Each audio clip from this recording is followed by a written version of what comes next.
apa wis nasibe dadi wong sing ra duwe tansah dilarani sia-sia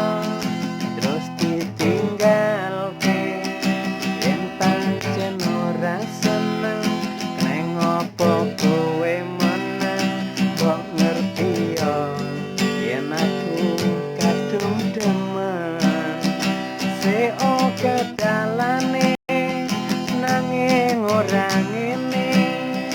kowe ngeliyo tanpa aku mbok putuske saiki ne aku baru nyadari mbok putuske